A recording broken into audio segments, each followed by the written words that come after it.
Hi everyone, welcome to my YouTube channel.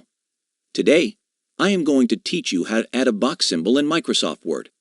The process is very simple, and I'm going to walk you through it right here, so make sure to stick around.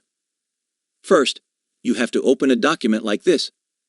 Now, click on the Insert option from the top menu, and then click on Symbols to open a drop-down menu. Here, you might see the box symbol. If you can't find the box symbol here, you can simply draw it. Click the Draw option here. Now you have to pick from different shapes. For instance, here we will choose a shape similar to a box. Now we can select the No Fill option as we don't need any color in the box symbol. After that, click on Save and Close. You can see this box symbol on the document right here. Well, that's it. Now you know how to add a box symbol in Microsoft Word. If you want to watch more such useful videos, make sure to subscribe to my YouTube channel.